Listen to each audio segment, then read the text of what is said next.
Bonjour, je vous souhaite la bienvenue dans cette 11e édition déjà de la revue d'actualité hebdomadaire d'anthropo-logique au pluriel.ch du 3 février 2023 et il continue de se passer énormément de choses, donc j'ai un certain nombre d'informations à partager avec vous que je rends exceptionnellement disponible intégralement sur YouTube aujourd'hui avec un petit jeu vis-à-vis de la censure dont on verra si ça passe ou ça casse.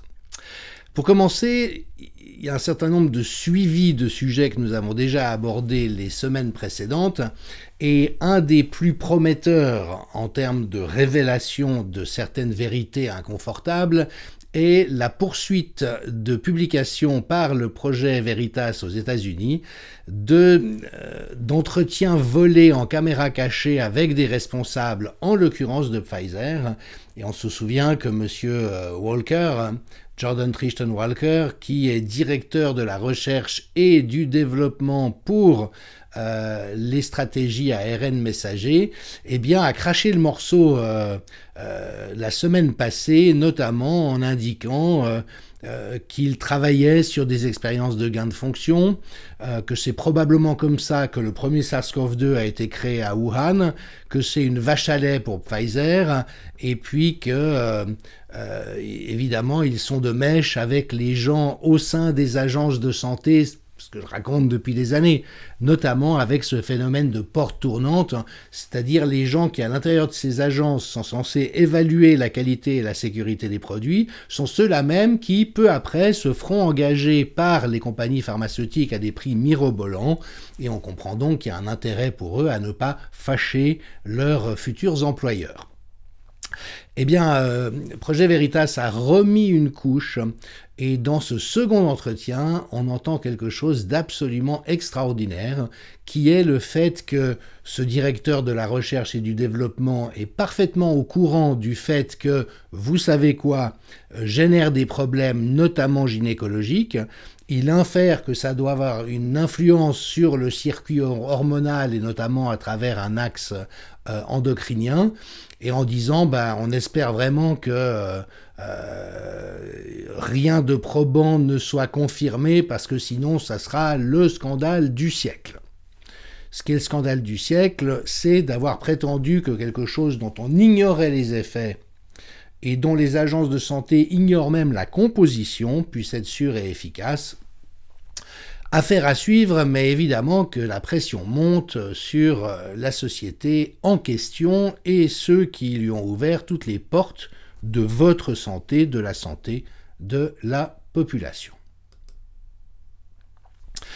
Cela dit, Pfizer a le bras long, et vous voyez que YouTube, la plateforme sur laquelle je m'exprime, qui fait partie de cette magouille, cette conspiration pour empêcher la liberté de parole, allant jusqu'à censurer des informations véridiques mais qui sont contraires aux intérêts du cartel en question, eh bien Pfizer a réussi à obtenir de YouTube que la vidéo précédente, celle dont je vous ai montré quelques images la semaine passée, soit retirée de YouTube après avoir obtenu à peu près 800 000 vues.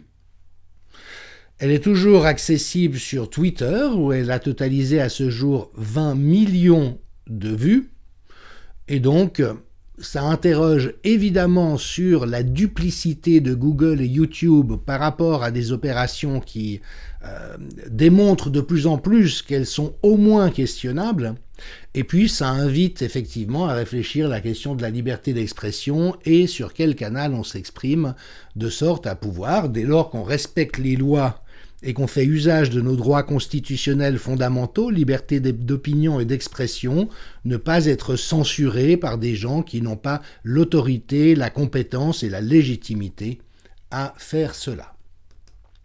Alors cela dit, la censure, vous connaissez maintenant un peu la musique, donc elle se produit évidemment par les GAFAM, elle se produit par la presse, qui occulte toutes les informations gênantes, et ce d'autant plus qu'elle est elle-même impliquée au premier chef. Et puis vous voyez que les acteurs des différentes officines de propagande et de manipulation de l'opinion, il y en a un certain nombre qu'on connaît, Rudi Reichstadt avec Conspiracy Watch, Thomas Durand avec la tronche en biais, Enfin, en ce qui me concerne, je la vois même ailleurs, sa tronche, mais bon, restons polis.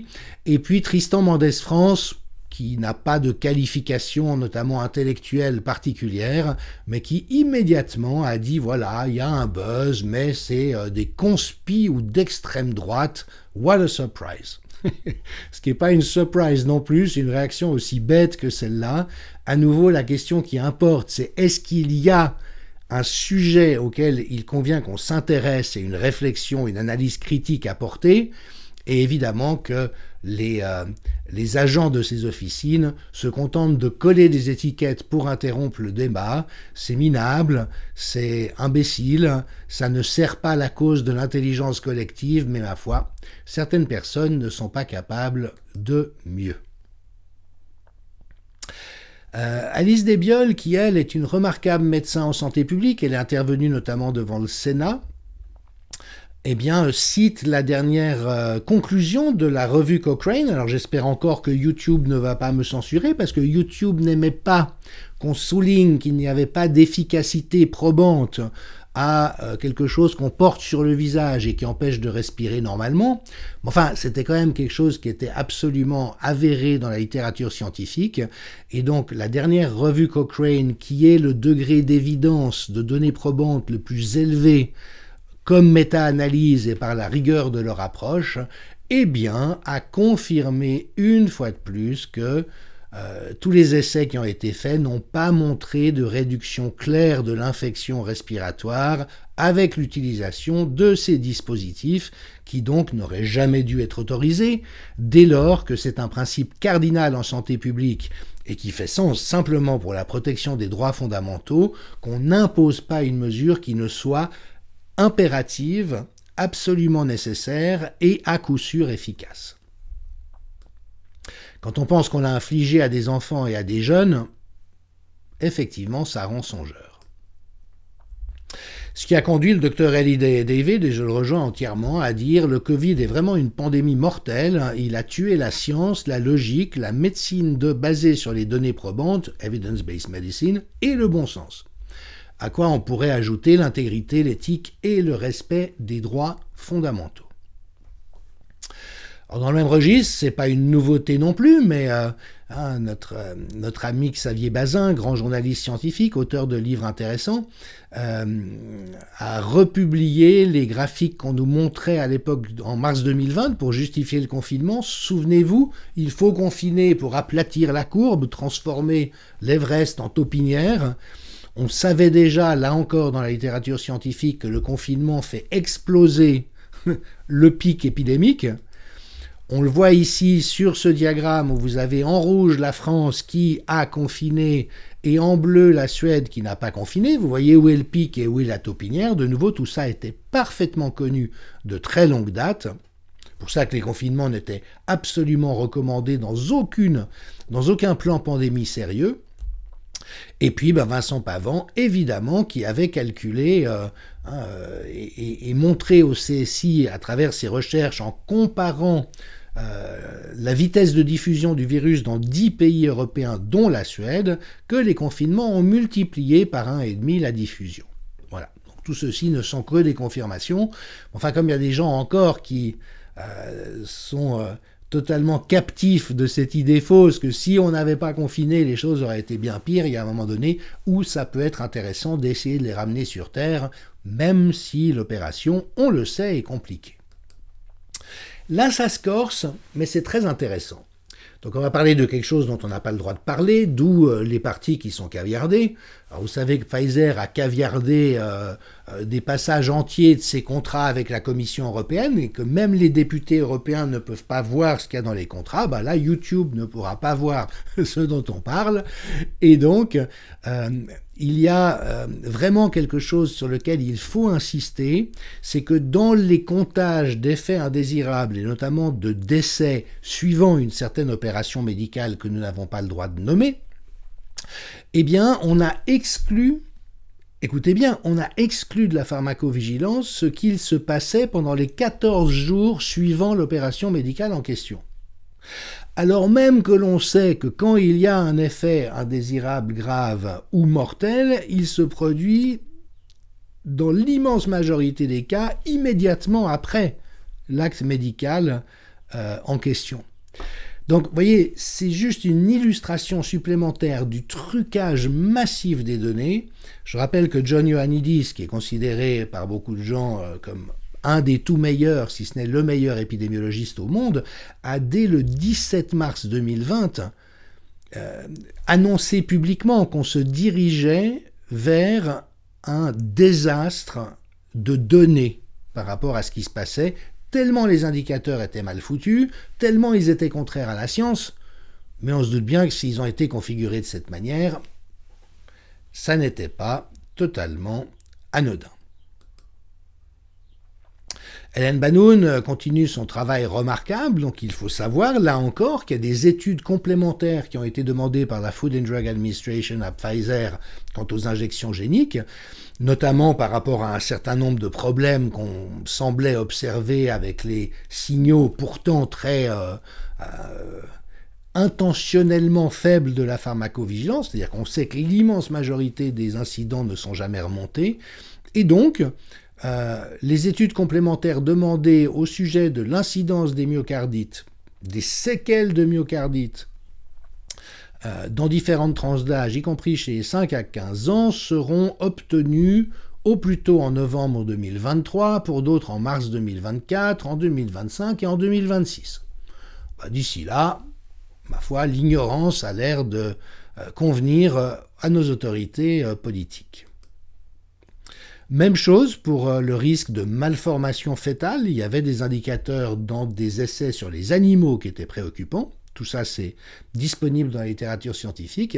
Eh bien, on saura peut-être en 2025 si les injections que vous savez sont tératogènes, c'est-à-dire qu'elles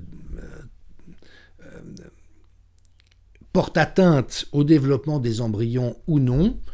Les femmes enceintes, d'ici là, eh bien, sont priées d'allumer des cierges dans les églises. Et pour la petite histoire, une équipe des hôpitaux universitaires de Genève récemment s'est associée à une étude à nouveau absolument scandaleuse, affirmant que l'injection génique des femmes enceintes permettait de les protéger très efficacement contre les formes graves du Omicron. C'est de nouveau une daube absolument sans nom. Les personnes qui participent, évidemment, sont financées abondamment par vous savez qui et vous savez quoi. Donc, vous voyez, malheureusement, on est encore en pleine débâcle d'intégrité, d'honnêteté intellectuelle et de probité scientifique. Jay Bhattacharya, notre ami épidémiologiste de Stanford, se réjouit qu'il sera bientôt débattu aux États-Unis, dans la Chambre des représentants, une motion pour lever enfin les restrictions d'entrée du territoire américain aux personnes non injectées. Ça n'a aucun sens, ça perdure. Donc voilà, la discussion est imminente, ou elle a peut-être déjà eu lieu à l'heure où je vous parle. Chercheuse israélienne, alors là aussi, vous savez qu'Israël a été vraiment un espèce de laboratoire à ciel ouvert et que la population israélienne a été utilisée comme cobaye par rapport à une certaine expérimentation médicale. Eh bien, il y a des chercheurs là-bas qui s'indignent en disant que c'est un crime contre l'humanité et probablement le plus grand qu'il y ait eu depuis l'Holocauste. Eh bien, voilà, ça fait débat évidemment, parce que comparaison n'est pas raison, et Dieu sait si l'Holocauste est de mémoire vive et infiniment tragique en Israël, mais aussi pour chacun d'entre nous à travers le monde.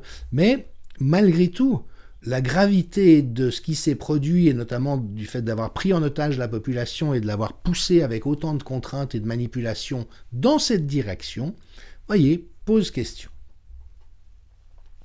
Elie Moon, lui, indique que le confinement a tué son père.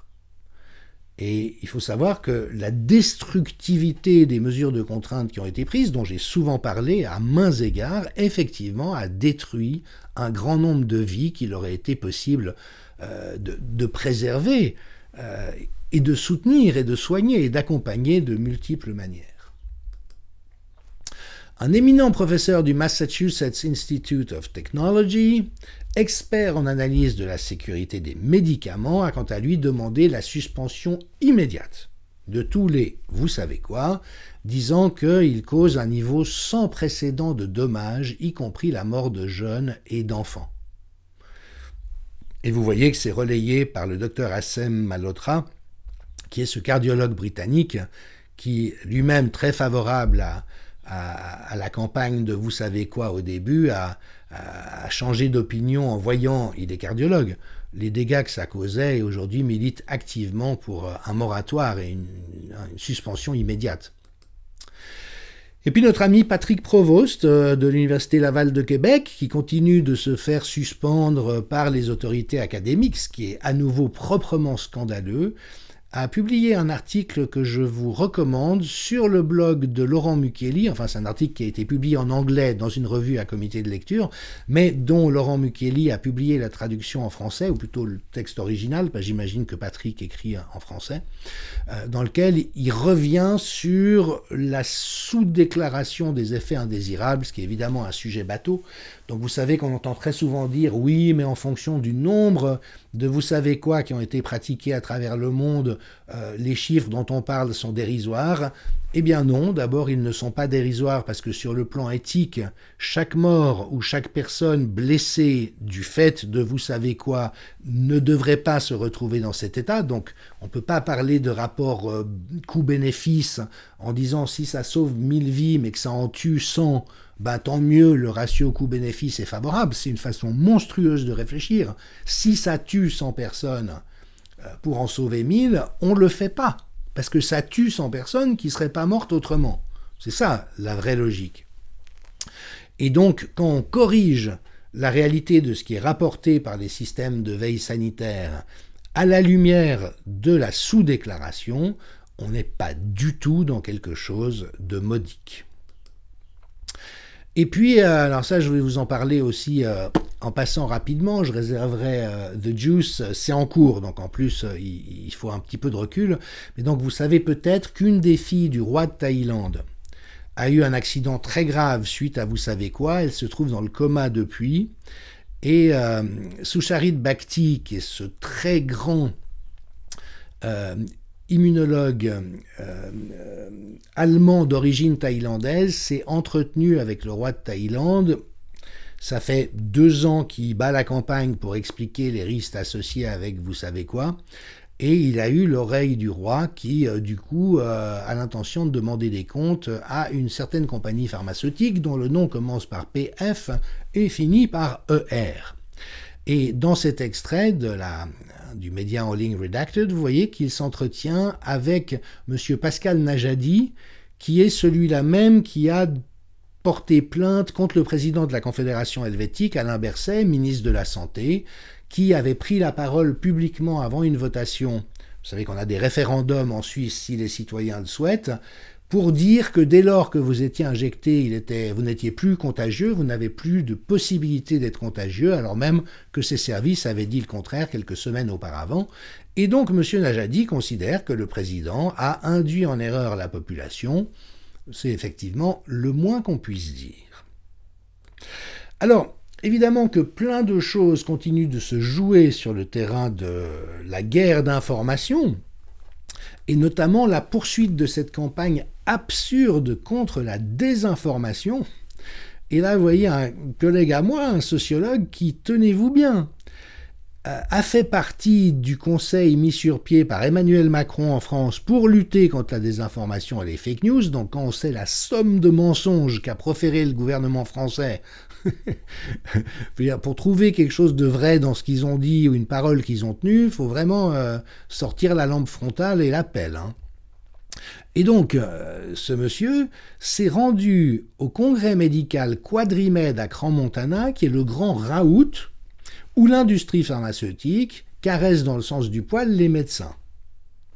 Pour tenir le discours, les effets de la désinformation ne sont pas assez pris au sérieux par les dirigeants en Suisse. Ça laisse songeur. Virginie Joron, admirable eurodéputée, même scénario devant le Parlement européen,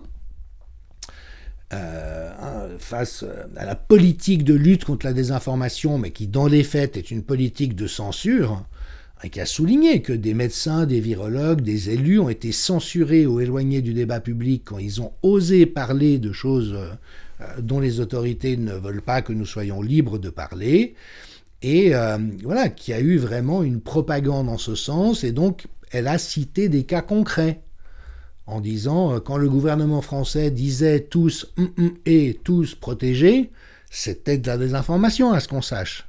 Est-ce que l'Union européenne a lutté contre cette désinformation? Voilà, on pourrait égrener la liste, mais ça montre effectivement cette inversion accusatoire qui est typique des processus pervers, et puis cette époque qui marche sur la tête. Et d'ailleurs, le régulateur britannique a reconnu que le patron de Pfizer, Albert Bourla, s'était rendu coupable de désinformation sur la sécurité de vous savez quoi sur les enfants. Donc, vous voyez, si ces personnes prétendent lutter contre la désinformation, ce qui serait sympathique et à tout le moins ce qu'on pourrait attendre d'eux, c'est qu'ils soient équitables dans la lutte contre toutes les désinformations. Et d'ailleurs, qu'est-ce que c'est que la désinformation? Avant qu'une idée nouvelle ne s'impose et soit reconnue, elle est considérée comme de la désinformation. Donc déjà, sur le plan intellectuel ou épistémologique, c'est extrêmement douteux, mais on voit que c'est toujours orienté dans la même direction, et évidemment que vous qui me suivez n'en serez pas surpris.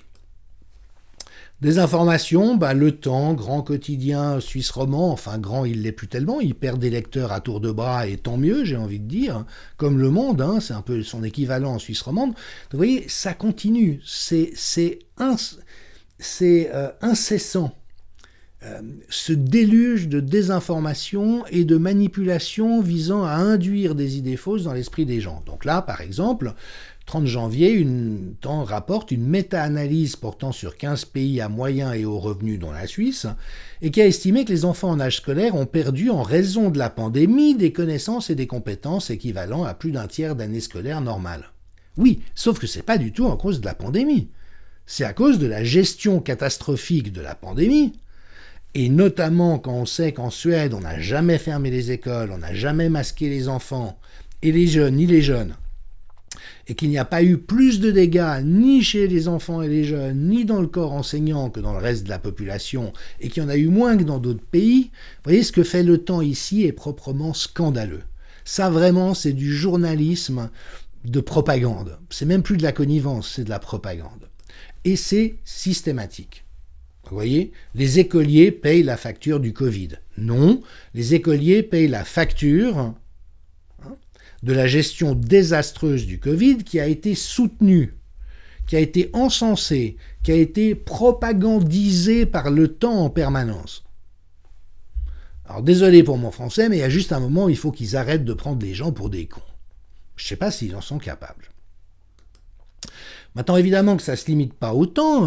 Vous connaissez, vous vous souvenez, on en a parlé la dernière fois, de ce déjeuner organisé à l'Élysée en secret par Emmanuel Macron avec des journalistes choisis, dont vous avez la liste à l'écran, pour expliquer les modalités de langage de comment faire passer la réforme des retraites.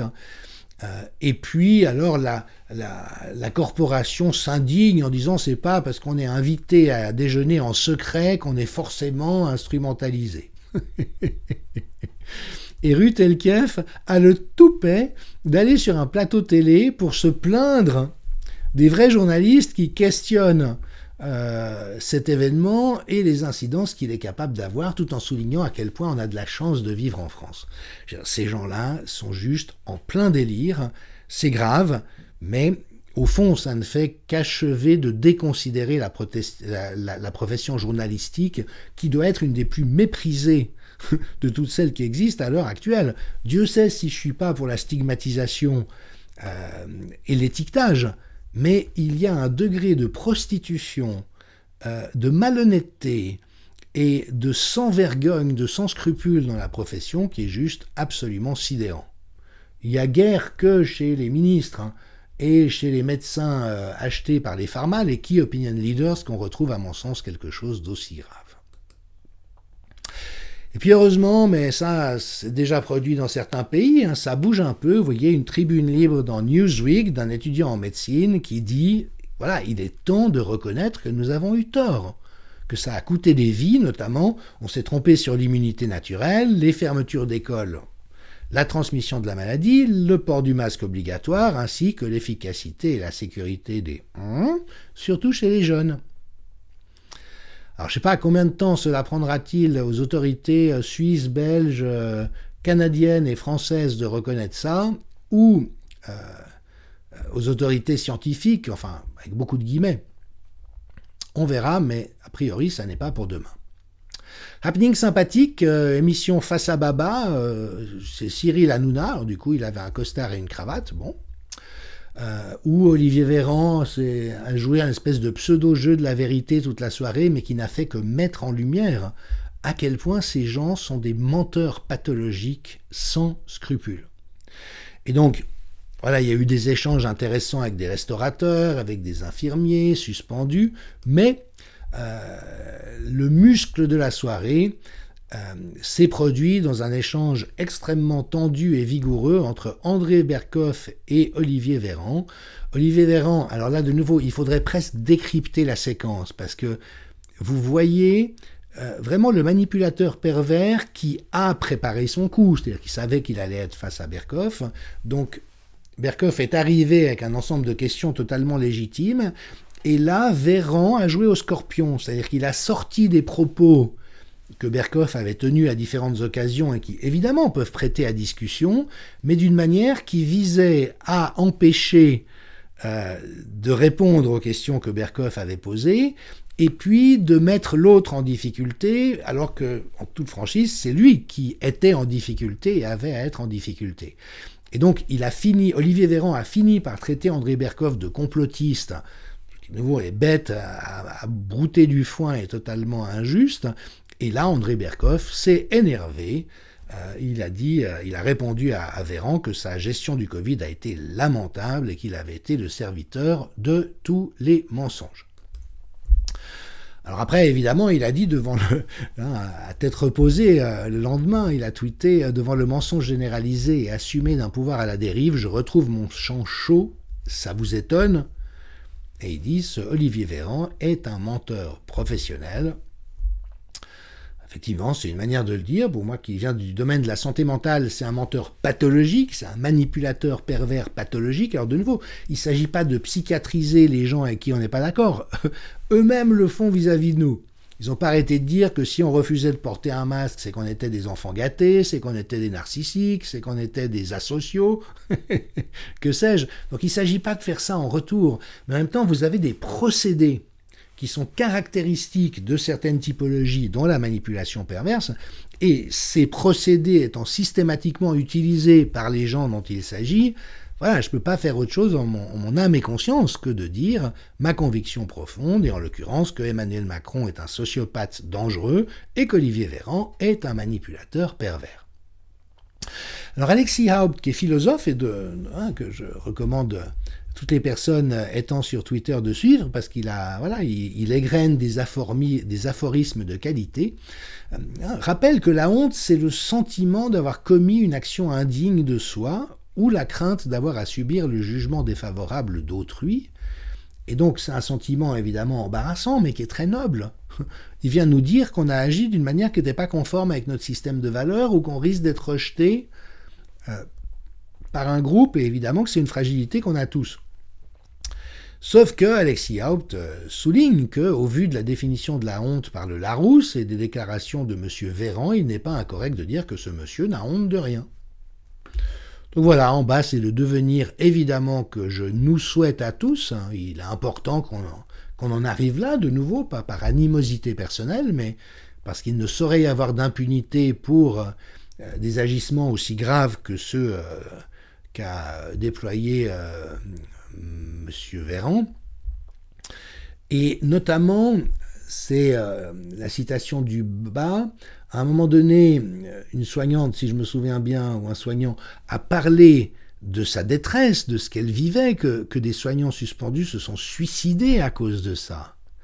Et là, de nouveau, il faudrait vraiment que je songe à faire le décryptage. Olivier Véran répond, faussement empathique, mais vous savez, j'ai beaucoup de compassion pour la souffrance que vivent ces gens comme conséquence des choix qu'ils ont faits. Ah, vous voyez comme c'est ignoble. C'est ignoble.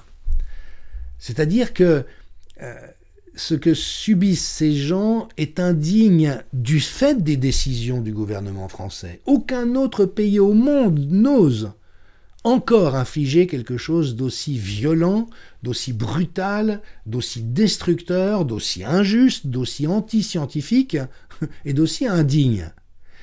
Et Véran, interpellé là-dessus, joue la compassion, mais en disant « Oui, j'ai beaucoup d'empathie pour le fait que vous souffrez comme conséquence des choix que vous avez faits de refuser, vous savez quoi. » Ah, ça c'est ignoble.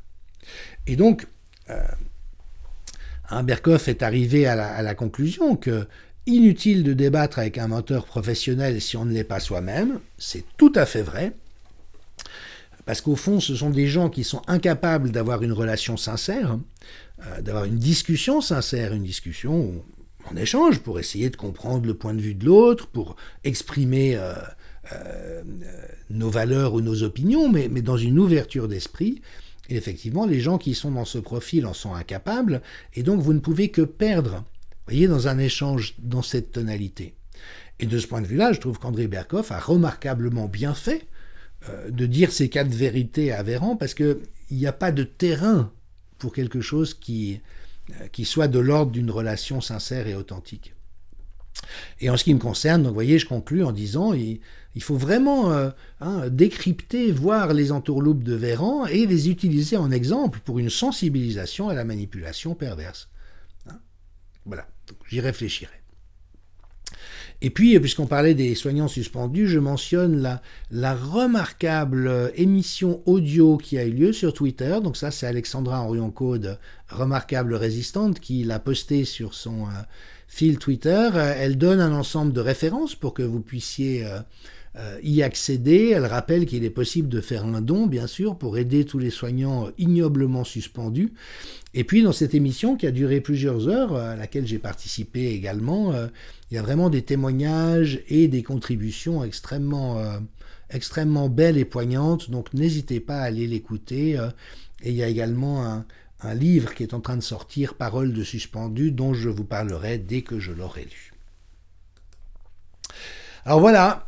Il se passe plein de choses, mais le monde reste dans un état malheureusement assez compliqué. Emmanuel Darle vient d'être sanctionné. C'est vraiment, vous voyez, la réaction de Vincent Pavant est tellement juste. Encore une injustice insupportable. Honte à la commission de jugement. Soutien inconditionnel à Emmanuel qui subit la brutalité arbitraire d'une commission que je m'abstiendrai de qualifier. Bien sûr qu'elle fera appel. Enfin... Vous voyez à quel point ce harcèlement, cette persécution de la part d'apparatchiks qui ont laissé leur éthique et le respect des règles de vie en société au vestiaire peut affecter une personne aussi intègre qu'Emmanuel. Et Hélène Banoun souligne qu'elle est condamnée pour avoir fait son travail de scientifique et d'universitaire. Malheureusement, les universités aujourd'hui sont plein délabrement, vraiment, c'est des endroits qui sont sclérosés au possible et ouais, c'est triste pour tous ceux qui y sont.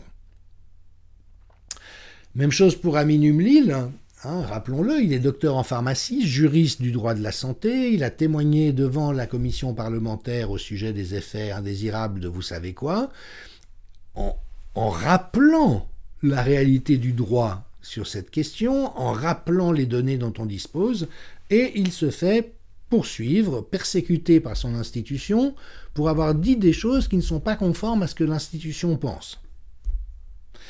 Et donc il est sorti du tribunal d'Angers avec une haie d'honneur, et vraiment c'est une personne remarquable et que je soutiens aussi de tout mon cœur.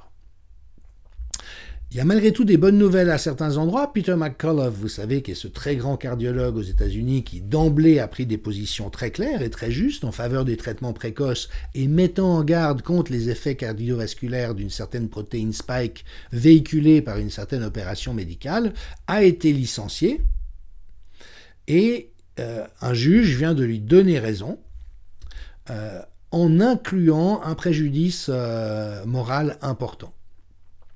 Et là, c'est Pierre Kory, qui est un autre grand résistant américain, qui se réjouit Mais donc, Dieu merci, il y a encore quelques juges à quelques endroits qui sont capables de remettre l'Église au milieu du village. Parce que le problème, c'est évidemment, vous le savez comme moi, que la corruption est partout. Donc là, le Parlement européen s'apprête à lever l'immunité de 2 eurodéputés dans l'affaire de corruption par le Qatar et le Maroc. Maintenant, il y a toujours le risque que ça soit un épiphénomène qu'on monte en épingle pour dire qu'on s'occupe du problème, alors qu'aujourd'hui, le problème, il est vraiment généralisé.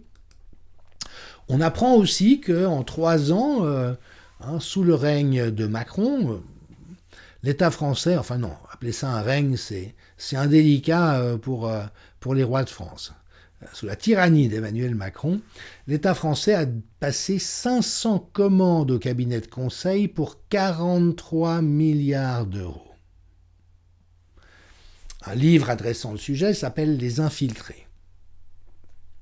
On voit aussi que la fin de l'abondance, ça n'est pas pour tout le monde. Et puis, je vous ai entretenu de cette décision scandaleuse du Conseil d'État qui a levé toutes les charges contre Agnès Buzyn, en disant que ça ne faisait pas partie de la responsabilité d'un ministre d'être diligent quant à la sécurité de la population. Bon.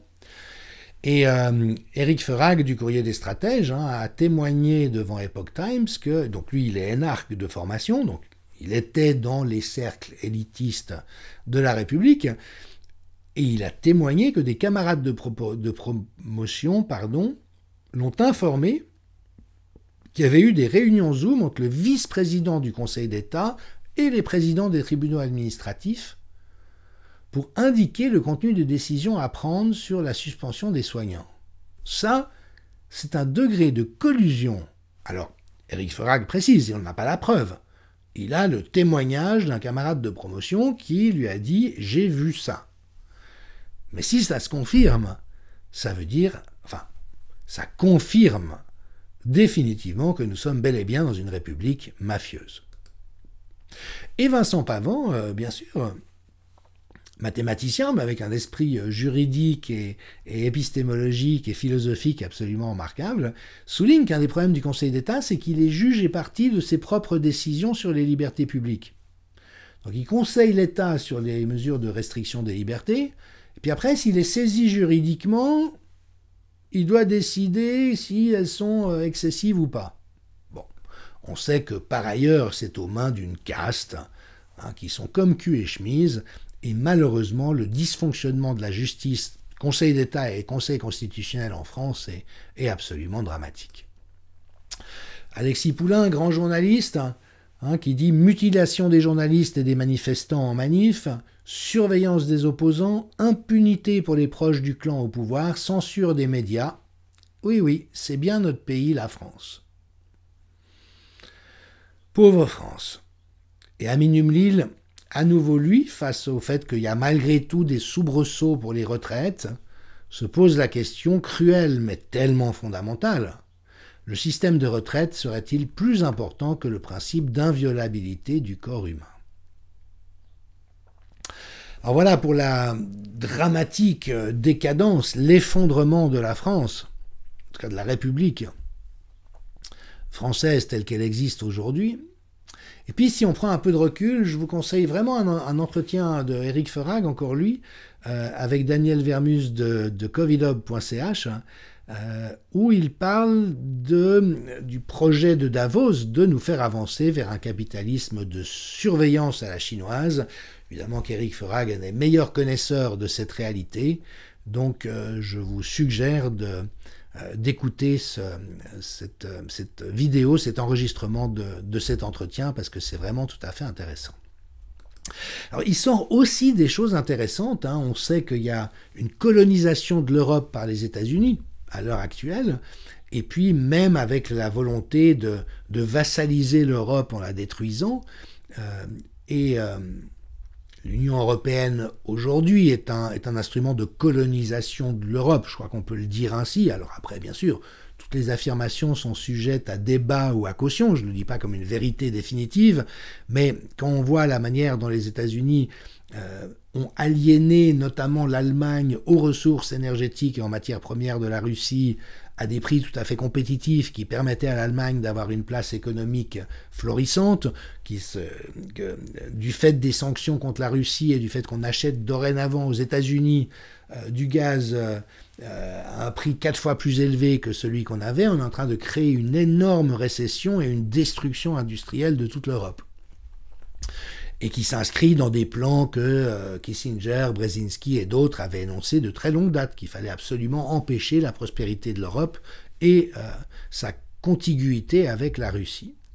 Et là, Marianne a tout récemment exhumé une information intéressante, c'est que dans l'immédiate après-guerre, les États-Unis se sont arrangés pour installer au pouvoir en Allemagne 2 chanceliers qui avaient un lourd passé nazi, de sorte à pouvoir en faire leurs instruments dociles. Vous voyez ?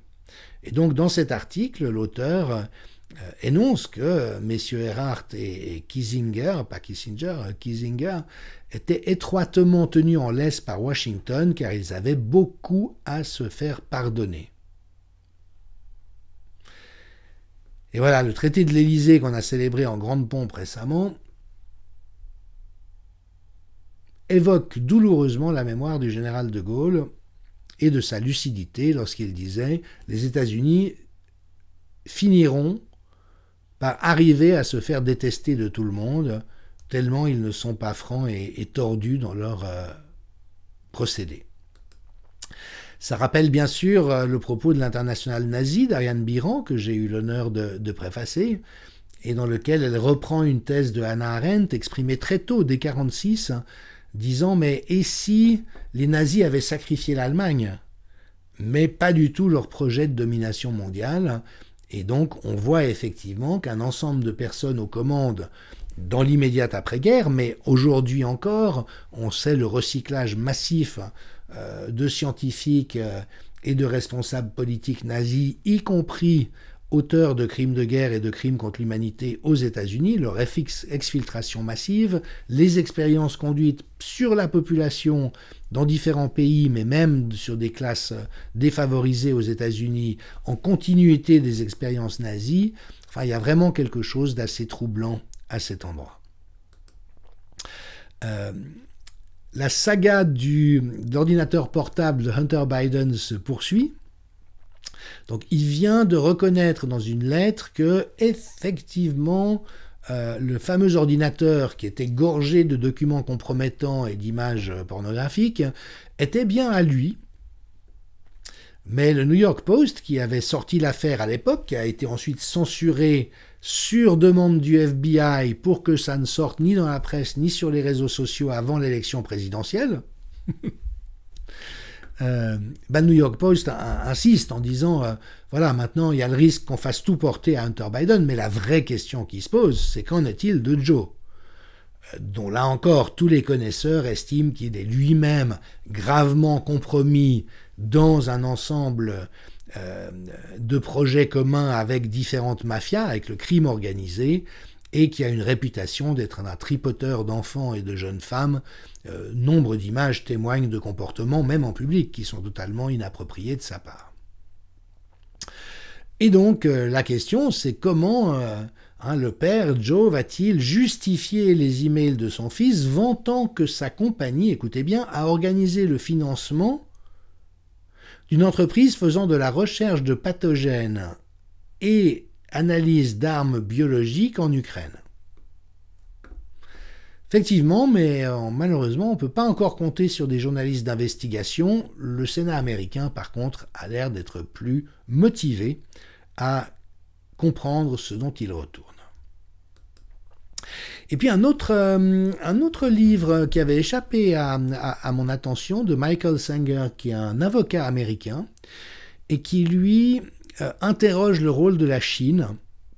Alors vous savez que je l'ai fait parce que quand on voit que toutes les procédures et les bonnes pratiques prévues contre les pandémies ont été mises en échec et que le monde entier, en tout cas tout l'Occident, a adopté les réponses dictatoriales chinoises totalement contraires à la science et contraires à la santé, se pose la question du leadership de la Chine, sachant que Bill Gates et Klaus Schwab sont des grands amis de Xi Jinping, qui loue le modèle chinois. Donc, quelle est l'articulation entre les trois?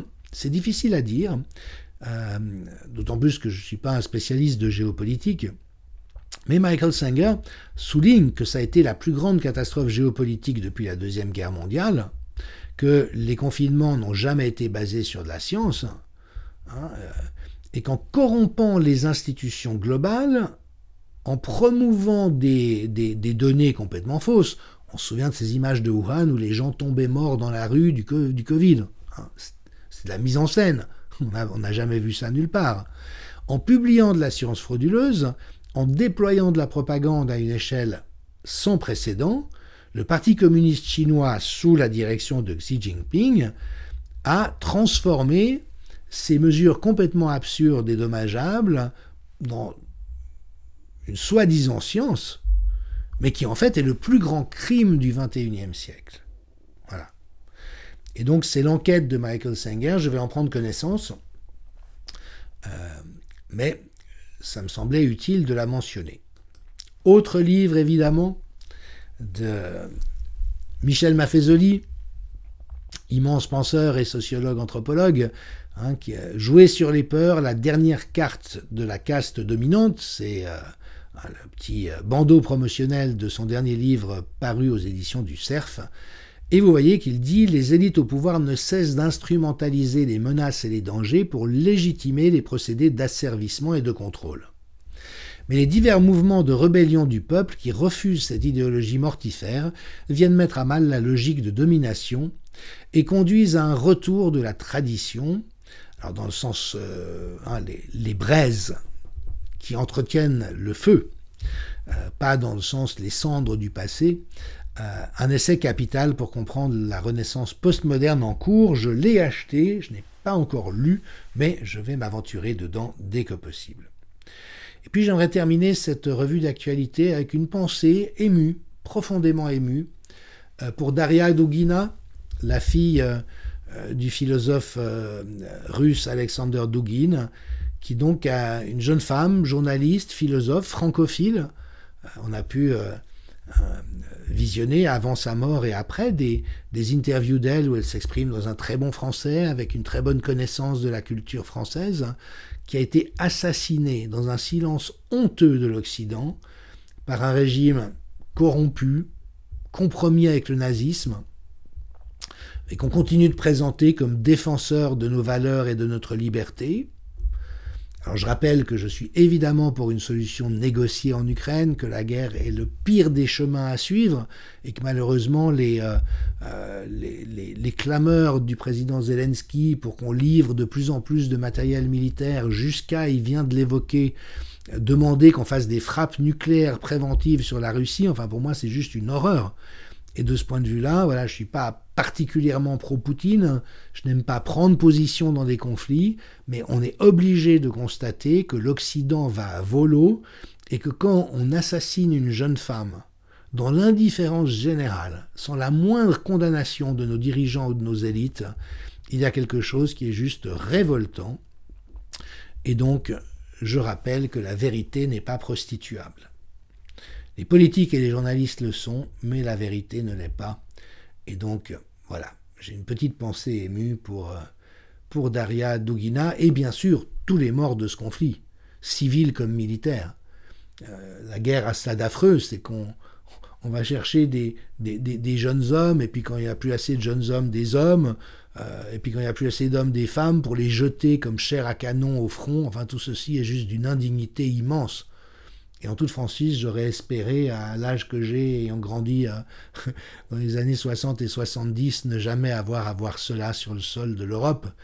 Et les Européens sont très hypocrites d'en faire porter l'entière responsabilité à Vladimir Poutine, même si Poutine n'est évidemment pas un enfant de cœur, et que je ne suis pas plus favorable au régime russe qu'au régime ukrainien. La corruption y est aussi très forte, mais malgré tout, dans la situation qui nous occupe, ceux qui provoquent la guerre en empêchant toute solution négociée sont à mes yeux plus responsables encore que le camp d'en face. Voilà un petit peu ce que j'avais envie de partager avec vous. Évidemment, des interprétations comme celles que je viens de faire sont tout à fait contestables. Je ne prétendrai jamais qu'il s'agisse d'une vérité absolue et je n'aurai jamais l'ambition que tout le monde voit les choses de cette manière. Après, il y a les faits, on en a vu un certain nombre. Il y a les interprétations et la sensibilité. Il est important de savoir distinguer les uns des autres, de savoir reconnaître les faits et puis de savoir reconnaître ce qui est de l'ordre de la sensibilité ou de l'interprétation, et de le valider, mais de nouveau en étant humble, parce qu'au fond, nous n'avons tous, c'est une des grandes découvertes des neurosciences, au fond qu'une assez vague idée de ce qui se passe dans le monde, en nous et autour de nous, et donc il faut vraiment qu'on sorte de ces logiques d'avoir raison contre ceux qui ont tort. De nouveau, les faits sont les faits. Alors, c'est toujours délicat cette question de la vérité. Parce qu'évidemment que personne ne la détient, on est bien d'accord. Par contre, j'ai l'impression qu'il y a malgré tout un combat pour la vérité qui n'est pas celui de prétendre la détenir, mais qui est celui d'oser s'opposer à la tricherie, à la malhonnêteté et à la fraude. C'est là où malgré tout, il y a un engagement envers la vérité. Vous voyez ce que je veux dire? Quand on fait une recherche en science, on ne sait pas le résultat qu'on va trouver, et la vérité, c'est d'être ouvert au résultat. Et le contraire de ça, c'est de monter une expérience pour obtenir le résultat qu'on voulait, ou de truquer les données pour prétendre qu'on a obtenu le résultat alors que c'est faux. C'est là où il y a malgré tout un engagement envers la vérité, mais évidemment que ça n'est pas une vérité au sens philosophique ou au sens absolu du terme. Sur ce, je vous souhaite un très bon week-end et je vous dis à la semaine prochaine.